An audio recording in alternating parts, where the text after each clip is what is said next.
C'est une image assez classique de nos jours, je pense que tout le monde voit de quoi je parle. On fait défiler un fil d'actualité sur les réseaux sociaux. Et là, entre deux photos de vacances ou genre un plat parfaitement présenté, on tombe sur une belle image. Ouais, la fameuse photo de montagne ou une statue antique en noir et blanc. C'est exactement ça, une statue romaine. Et par-dessus, écrite avec une typographie très élégante, tu as une citation inspirante sur la force intérieure, la patience. Souvent, c'est signé par un philosophe stoïcien. Bien sûr. C'est très esthétique, très propre, presque clinique en fait. On consomme ces phrases comme de petites pilules de motivation pour passer une bonne journée, et puis on passe à autre chose, quoi. Et le risque avec cette esthétique de la sagesse réduite vraiment à son expression la plus minimaliste, c'est de totalement perdre l'essence du message. Ouais, clair. En fait, on a transformé une philosophie de combat, une vraie discipline, en un simple accessoire de bien-être. C'est devenu du développement personnel très dilué. Et c'est précisément pour ça que notre exploration en profondeur d'aujourd'hui est passionnante. L'objectif de notre analyse, pour ceux qui nous écoutent, c'est de gratter cette surface parfaitement lisse. Tout à fait. On va prendre ces citations encadrées et on va les replonger dans la boue, dans le sang, dans le chaos de la réalité d'où elles proviennent. Parce que derrière ces phrases qu'on lit distraitement sur nos écrans, il y a des vies réelles. Des vies extrêmement intenses, oui. Les hommes qui ont forgé cette philosophie, ils ne l'ont pas fait dans des retraites luxueuses avec, une musique d'ambiance. Ils l'ont fait au cœur de l'Empire romain, dans des conditions souvent inimaginables. C'est le contexte qui change tout, en effet. Donc nos notes aujourd'hui se concentrent sur 3 figures majeures qui ont appliqué cette pensée dans des contextes sociaux diamétralement opposés. On va parler d'un empereur romain omnipotent, d'un ancien esclave démuni de tout et d'un conseiller politique naviguant au sommet d'un pouvoir, disons-le, profondément corrompu.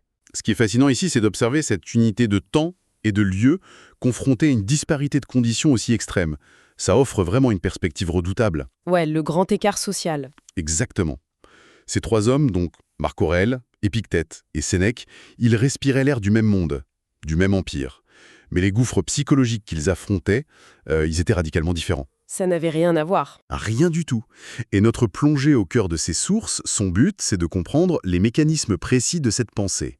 Le but, c'est pas de faire un cours d'histoire magistrale. Non, pas du tout. C'est vraiment de voir comment ces textes forgés sous une pression colossale offrent de véritables outils de survie mentale. On veut comprendre comment la mécanique stoïcienne s'applique concrètement, dans l'instant, que ce soit pour sauver l'homme qui possède le monde ou celui qui ne possède même pas son propre corps. Ok, décortiquons tout ça. Et on va commencer par le sommet absolu de la pyramide sociale. On parle de Marc Aurèle, l'image même du fameux roi philosophe. C'est ça, la grande figure impériale. Il dirige l'Empire romain de 161 à 180 après Jésus-Christ. Sur le papier, le gars, il a tout. Le pouvoir absolu, mais les sources historiques qu'on a épluchées dressent un portrait vraiment terrifiant de son règne. Ah oui, c'est pas du tout une période de paix glorieuse, hein. Pas du tout. L'Empire est frappé par des guerres incessantes contre les Parthes, les Germains, et surtout il y a la peste antonine. C'est une pandémie dévastatrice qui décime des millions de personnes. Qui ravage totalement l'économie de l'Empire, au passage. Exactement. Et comme si ça suffisait pas, il subit la haute trahison d'un de ses généraux les plus proches, Avidius Cassius, qui tente carrément de s'emparer du trône. Le pire scénario politique, quoi. Voilà. Et au milieu de ce tourbillon absolu, que fait-il ? La nuit, sous la tente militaire ou dans son palais, après avoir pris des décisions de vie ou de mort pour des millions d'individus, il s'assoit, seul, il prend un carnet et il écrit. Uniquement pour lui-même. Ouais. Et c'est un point crucial, ça. Les historiens soulignent bien que le recueil qu'on connaît aujourd'hui sous le nom de Pensée pour moi-même ou Méditation, ça n'a jamais été conçu pour être publié. Il ne voulait pas être lu par le grand public. Non, jamais. Ce n'est pas un texte écrit pour la postérité ou du développement personnel pour les masses. C'est un exercice spirituel brut. Marc Aurèle, il utilise l'écriture comme une mécanique de recadrage mental. Pour tenir le coup ? Exactement. Le stoïcisme propose une technique très spécifique que Marc Aurèle applique ici à la lettre, c'est la déconstruction des représentations. Ah oui, ça c'est un concept hyper intéressant. Comment il fait ça en pratique ? Eh bien, quand il se sent écrasé par le faste de son statut ou par la peur, il écrit pour enlever l'étiquette émotionnelle des choses, pour revenir au factuel. D'accord. Par exemple, il se force à décrire le vin le plus cher de sa table, non pas comme un grand cru prestigieux, mais simplement comme du jus de raisin fermenté. Ça casse un peu le mythe. C'est le but. Pareil pour sa toge impériale, la fameuse pourpre. Il ne la décrit pas comme le symbole suprême de son pouvoir, mais comme, je cite, « de la simple laine de mouton trempée dans le sang d'un coquillage ». Waouh. C'est un mécanisme de distanciation qui est radical, en fait. C'est fou quand on y pense. Complètement radical. C'est un peu comme si, je sais pas, on imagine le PDG de la plus grande multinationale du monde actuel en pleine crise totale. Oui, l'action s'effondre en bourse. Voilà, la boîte s'effondre, une pandémie décime ses équipes, des concurrents hostiles l'attaquent de toutes parts, un de ses associés le poignarde dans le dos, et ce PDG, au lieu de péter un plomb, de s'effondrer ou de chercher des coupables sur qui crier, il rentre chez lui. Il s'enferme dans son bureau. Il s'enferme à 2h du matin pour écrire dans un journal secret que son costume sur mesure n'est que du fil tissé, que son entreprise n'est qu'une fiction juridique inventée par des humains et qu'il lutte en lui-même pour ne pas céder à la colère. C'est exactement cette dynamique-là. Et dans ses notes, Marc Aurèle se rappelle constamment que tout est fragile, que son pouvoir ne le rend pas supérieur aux autres hommes, que la mort le guette à tout moment. C'est omniprésent chez lui, l'imminence de la mort. Ouais. Il s'ordonne de rester juste, même quand il a le pouvoir absolu d'être injuste. Mais du coup, ça soulève une interrogation évidente pour nous aujourd'hui. Est-ce que cette pratique de déconstruction, au bout du compte, est-ce que ce n'est pas juste une thérapie désespérée pour ne pas sombrer dans la folie face à la pression d'un empire en feu ? Alors, c'est une interprétation qui effleure l'esprit de nombreux analystes, c'est vrai. Le contraste est tellement frappant entre ce sommet du pouvoir, visible, éclatant, et ce doute intérieur couché sur le papier. On le sent parfois très las, très fatigué. Épuisé même. Cependant, les textes prouvent que ce n'est pas une simple fuite psychologique ou une résignation. L'objectif de Marc Aurèle n'est pas de s'anesthésier face aux événements. Ah bon ? C'est quoi alors ? C'est de se préparer à l'action juste. La déconstruction, ça lui permet de neutraliser ses passions, la panique, l'orgueil, la colère, pour se reconcentrer sur ce que les stoïciens appellent le devoir. Le fameux devoir stoïcien. Voilà, en comprenant que la trahison de sang général ou la peste, ça fait partie d'un ordre naturel beaucoup plus vaste et finalement indifférent, il cesse de se positionner en victime. Il arrête de se dire « pourquoi moi ?» Exactement, la mécanique est là. Il accepte la réalité de l'incendie, non pas par fatalisme en se disant « tant pis, on va tous brûler », mais pour pouvoir se demander calmement « quelle est la meilleure action que je puisse entreprendre maintenant avec le seau d'eau que j'ai entre les mains ?» C'est une quête de dignité au milieu du chaos. C'est vraiment la volonté farouche de ne pas laisser sa fonction corrompre l'homme vertueux. Tout à fait. Cette discipline mentale chez Marc Aurèle, elle est fascinante parce qu'il l'a forgée en étant littéralement le maître du monde connu. Mais là, c'est là que ça devient vraiment intéressant si on retourne complètement le miroir. Ah, on passe à l'autre extrême. Voilà. Que se passe-t-il si on cherche cette même liberté intérieure, non pas sous les ors d'un palais, mais dans les fers d'un esclave ? On quitte la figure de l'empereur pour s'intéresser à quelqu'un qui n'avait absolument aucun pouvoir sur le monde extérieur. On arrive à Épictète. C'est le contraste parfait. Il ne naît pas entouré de conseillers ou de richesses. Il naît dans l'esclavage à Rome. Ses premières années sont marquées par l'asservissement total. Les récits de sa vie sont d'ailleurs assez glaçants. Oui, les sources mentionnent que son maître, Épaphrodite, qui était connu pour être un homme très cruel, lui aurait un jour fait subir des tortures physiques, allant jusqu'à lui tordre la jambe. Et à la briser, oui. Plus tard, une fois affranchi, il devient professeur de philosophie, sans fortune, sans titre prestigieux. Et le grand paradoxe qu'on étudie aujourd'hui, le voici. Comment est-ce qu'on applique la maîtrise de soi quand on a passé sa vie à subir la domination absolue d'un autre jusque dans sa propre chair ? C'est justement dans ce dénuement absolu que le génie philosophique d'Épictète va se cristalliser. D'ailleurs, petit détail historique, à l'instar de Socrate, Épictète n'a rien écrit lui-même. Ah oui, c'est vrai, c'est son élève, c'est ça ? Exactement. C'est son élève Harpien qui prenait des notes en cours. C'est lui qui a compilé ses leçons dans les fameux entretiens et dans ce petit livre très connu qu'on appelle le Manuel ou Enchiridion. Qui est un vrai classique aujourd'hui ? Oui. Et la clé de voûte de tout son système, le mécanisme premier d'Épictète, c'est la dichotomie du contrôle. La fameuse phrase « certaines choses dépendent de nous, d'autres non ». C'est ça. Épictète trace une ligne, une frontière mentale infranchissable entre ce qui dépend de nous et ce qui n'en dépend pas. Et attention, il faut bien comprendre que ce n'est pas juste une jolie idée poétique pour faire bien. C'est du concret ? C'est un exercice cognitif de chaque seconde. Pour revenir à l'anecdote de son maître qui lui tord la jambe, la légende raconte qu'Épictète, face à la douleur, aurait simplement dit avec un calme olympien « tu vas la casser ». Incroyable. Et une fois la jambe effectivement brisée, il aurait ajouté « je te l'avais bien dit qu'elle casserait ». C'est d'une froideur. Ça donne des frissons. La mécanique, ici, elle consiste à intercepter l'impression dans l'esprit. Épictète se dit « la douleur physique, elle est inévitable. Elle appartient au corps et le corps n'est pas sous notre contrôle total. » Surtout quand on est esclave. Le corps appartient au maître, juridiquement. Voilà.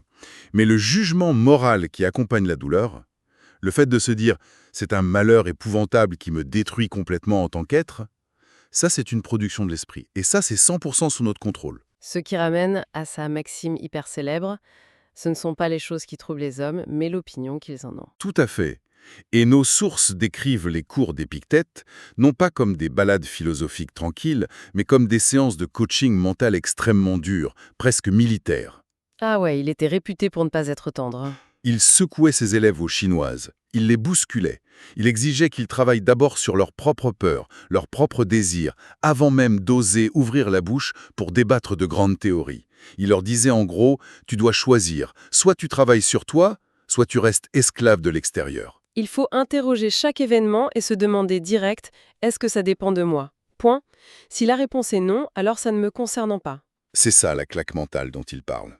Mais là-dessus, j'ai envie de te pousser un peu, parce que cette approche, elle provoque une forte résistance aujourd'hui et on peut le comprendre. Bien sûr. C'est facile, c'est très confortable, bien à l'abri dans nos vies modernes, de débattre de liberté intérieure.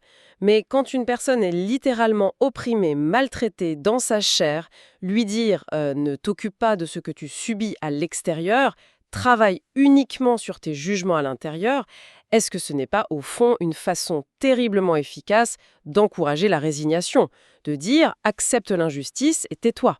Cela soulève une question extrêmement importante. Et ce soupçon de passivité, c'est vraiment l'objection la plus fréquente face à la pensée d'Épictète. On se dit, il justifie l'esclavage. Voilà, c'est un peu le ressenti. Pourtant, quand on fait une lecture attentive de ces entretiens, on découvre une mécanique strictement inverse. Pour Épictète, ce repli stratégique sur l'intérieur, ça n'a rien, mais alors rien d'une capitulation. C'est-à-dire? C'est la fondation de l'arme de rébellion absolue. Essayons de nous figurer la force subversive monumentale de ce concept. Tu as un esclave qui regarde son maître tyrannique droit dans les yeux et qui réalise soudain une chose. Laquelle? Que le tyran peut enchaîner ses bras, il peut briser ses os, il peut même le tuer. Mais il ne pourra jamais, au grand jamais, forcer son consentement moral. Ah, je vois. Le maître n'a pas accès à son âme, en gros. Exactement. La vraie liberté, selon Épictète, ce n'est pas d'avoir le pouvoir de modeler le monde matériel selon ses désirs. Ce monde matériel, de toute façon, il est par définition instable, aléatoire et injuste. Non, la liberté, c'est de cesser d'être l'esclave de ses propres peurs. De ses impulsions, des opinions des autres. Voilà, travailler sur son jugement, ce n'est pas se soumettre au monde extérieur, c'est rendre le monde extérieur incapable de nous atteindre. L'esprit devient une citadelle imprenable. C'est très fort, oui. Le manuel, c'est vrai, est décrit dans nos analyses comme un électrochoc. Il laisse aucune place à l'apitoiement. Donc on a vu d'un côté la pureté stoïcienne s'exprimer dans la solitude d'un empereur au pouvoir absolu, de l'autre le détachement radical d'un esclave aux os brisés. Les deux extrêmes de la société romaine. Et maintenant, on va plonger directement dans la zone de turbulence, la zone grise, là où la théorie philosophique pure se heurte de plein fouet aux compromissions. La boue complexe de la réalité politique, humaine, financière. Le monde réel, quoi. C'est ça. On arrive à Sénèque. Sénèque, c'est vrai, offre le profil le plus épineux de nos trois figures d'aujourd'hui et sans doute celui qui entre le plus en résonance avec les ambiguïtés de notre époque moderne. Pour situer, il a vécu environ un siècle avant Marc Aurèle. C'est bien ça, j'en sais Oui, rien. tout à fait. Et c'était un profil multiple. Un écrivain d'une brillance exceptionnelle, un intellectuel de tout premier plan, mais aussi, et c'est là que ça se complique, un homme politique redoutable. Qui siégeait au cœur même de la machine impériale, parce qu'il a été le conseiller principal de l'empereur Néron. Néron, oui. Et on ne parle pas ici d'accompagner un jeune souverain plein de sagesse et de bienveillance. Non, pas vraiment, non. Les chroniques décrivent un environnement d'une noirceur étouffante. C'est la cour d'un jeune despote complètement paranoïaque. Un gars qui finit par faire assassiner sa propre mère, Agrippine. Qui élimine ses rivaux sans sourciller. Qui plonge Rome dans la terreur. Et autour de Sénèque, c'est les complots permanents, Le luxe obscène, le sang versé quotidiennement et la menace de sa propre exécution qui plane au-dessus de sa tête H24. Et c'est justement là que l'image pure du philosophe s'effrite un peu, il faut l'avouer. Grave. Parce que Sénèque, dans ses textes, il prêche la simplicité, le détachement des biens matériels, mais dans les faits, il amasse personnellement une fortune colossale grâce à ses fonctions auprès de Néron. C'était l'un des hommes les plus riches de l'Empire. Il écrit de magnifiques traités sur la modération, tout en travaillant au service d'un tyran sanguinaire. Et du coup, l'analogie est cruelle mais inévitable. On croirait entendre un milliardaire de la Silicon Valley, confortablement installé sur le pont de son méga-yacht de 100 mètres de long, en train de rédiger des ouvrages sur les vertus purificatrices du minimalisme. L'image est frappante. Donc on est en droit de se demander, Sénèque n'est-il pas l'incarnation parfaite du pire des hypocrites? Comment on peut accorder le moindre crédit à ses leçons sur la tranquillité de l'âme et la simplicité, alors qu'il chuchote à l'oreille d'un monstre tout en s'enrichissant? Eh bien, cette accusation d'hypocrisie, elle a été formulée de son vivant même. Ses détracteurs ne l'ont vraiment pas épargné. Et sur le plan purement biographique, c'est vrai, les faits extérieurs sont indéniablement contradictoires. Difficile de dire le contraire. Mais, et c'est là qu'il faut aller plus loin, lorsqu'on étudie la mécanique interne de ses écrits, cette contradiction béante devient, paradoxalement, ce qui rend sa voix si indispensable aujourd'hui. Comment ça? Contrairement à Épictète, qui enseignait dans un certain dépouillement extérieur, Sénèque, lui, tente d'appliquer le stoïcisme à l'intérieur même de la matrice du pouvoir, au milieu de l'argent, des tentations, des compromissions. Il n'enseigne pas depuis une grotte isolée ou une montagne. Il est dans la fosse au lion. Exactement. Ses œuvres, notamment ses fameuses lettres à Lucilius ou ses traités comme de la brièveté de la vie, ce sont les tentatives désespérées d'un homme qui cherche à garder l'équilibre tout en glissant sur une corde raide au-dessus du vide. Et pour survivre mentalement, Sénèque utilise une technique stoïcienne majeure. Laquelle? La premeditatio malorum, la préméditation des mots. Ok, et comment ça fonctionne exactement dans un contexte aussi toxique? La technique consiste à visualiser régulièrement et avec énormément de détails le pire scénario possible, pour s'y préparer émotionnellement. Pas très joyeux. Non, mais très efficace. Dans ses lettres, Sénèque conseille à son ami Lucilius de prendre quelques jours par mois pour vivre dans les conditions de la plus extrême pauvreté. Porter des vêtements rêches, manger du pain dur, s'allonger sur le sol froid. Un peu comme une simulation de faillite? C'est ça. Et l'objectif de cet exercice, ce n'est pas de se punir, c'est de confronter l'esprit à la réalité de cette pauvreté qu'il redoute tant et de se dire, une fois qu'on y est, était-ce donc là ce que je craignais tant? Est-ce que c'est si insupportable? Ah, je comprends. En fait, Sénèque, entouré de toute sa richesse incroyable et sachant pertinemment que Néron est un fou furieux, il s'entraînait mentalement à tout perdre. D'une seconde à l'autre, sa fortune, son statut et finalement sa vie. Ce qui finira d'ailleurs par arriver. Il tentait de ne pas s'attacher à une richesse qu'il savait éphémère et au fond, complètement empoisonnée. D'ailleurs, le ton de ses lettres à Lucilius, d'après nos sources, est d'une étonnante modernité. On est très très loin du traité philosophique poussiéreux. Ouais, on dirait presque des emails, non?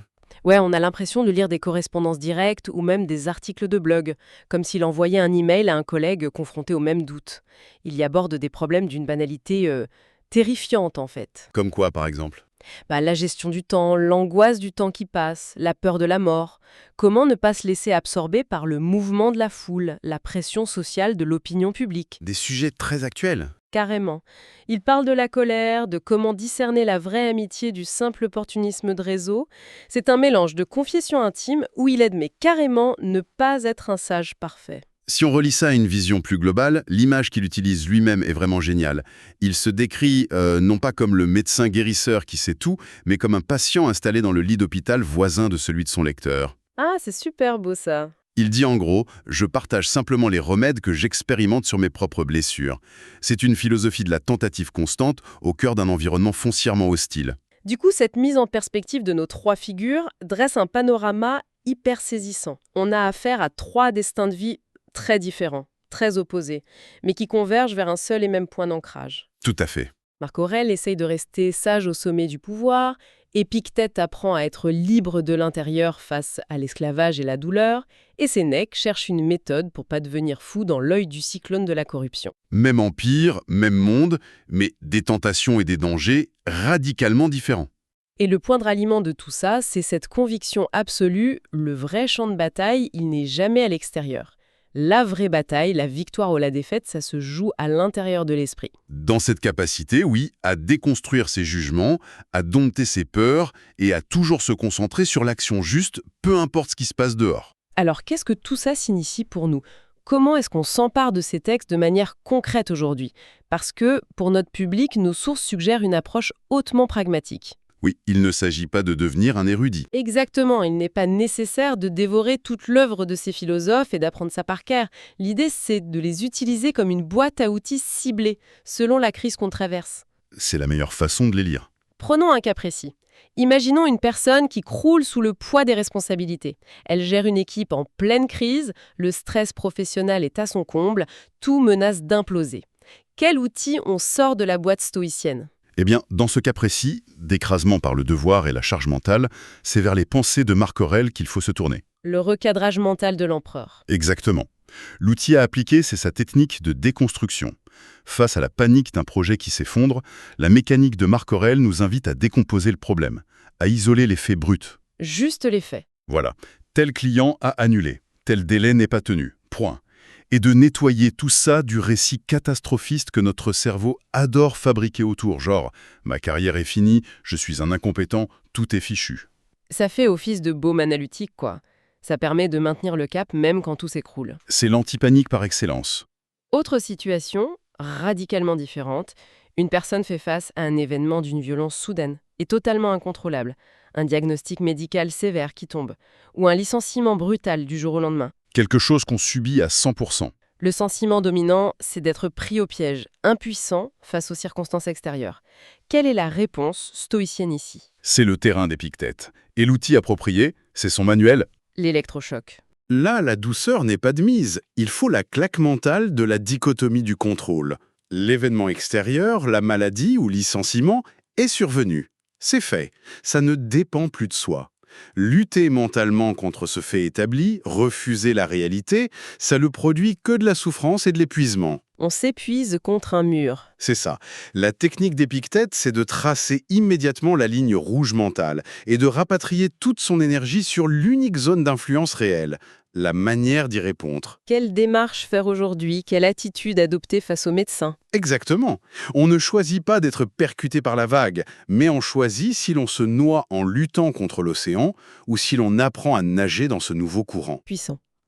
Et pour finir, abordons les fameuses zones grises, le dilemme du monde moderne par excellence.